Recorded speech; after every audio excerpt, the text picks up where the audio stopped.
yüzyıllardan beri Arap olmayan milletler tarafından da çeşitli yollarla öğrenilmeye çalışılmaktadır.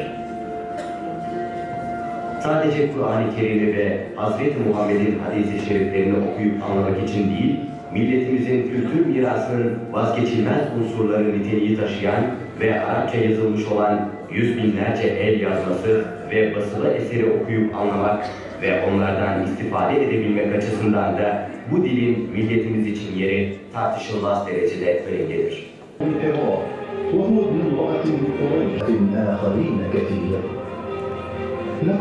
Milletimiz İslamiyet'i benimsemeye başladığı zamanlardan beri İslam'ın kutsal kitabı Kur'an-ı Kerim'in dilini öğrenmenin yoğun çabası içinde ola gelmiştir.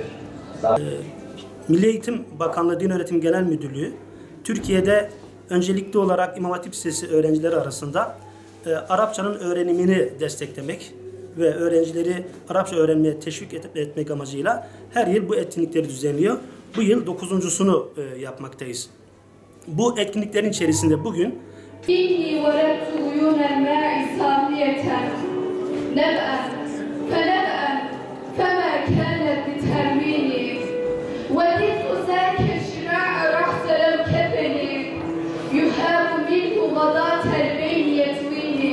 İmam Hatip Lisesi öğrenciler arasında Arapça şiir okuma yarışması, bir de Arapça metin canlandırma yani tiyatro yarışması yapılacaktır.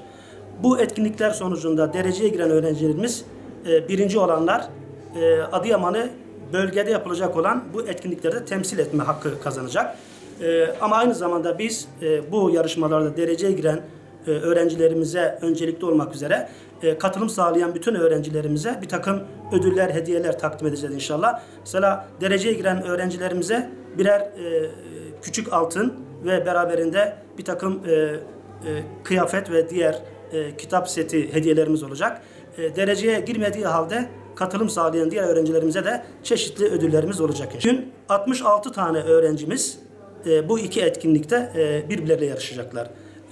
14 tane şiir yarışması, 10 civarında da metin canlandırma yarışması, ama metin canlandırma yarışması birden fazla öğrenciyle yapıldığı için sayı biraz kabarık. Öğrencilerimiz İmam Hatip Lisesi öğrencisi. 9. sınıf. 9, 10, 11 ve 12 artık okullarımız nasıl takdir etmişlerse onunla katılım sağlayabiliyor. Teşekkür ederim.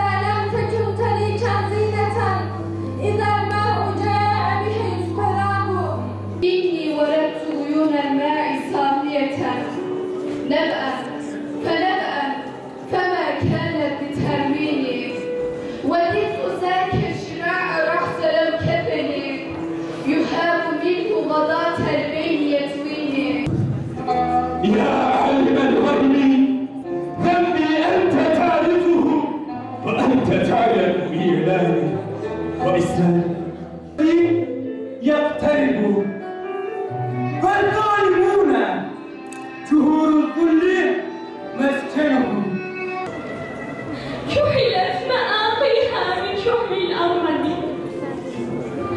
جزعا على المهدي أصبح ثانيا يا خير من وضع الحسن لا تبعدي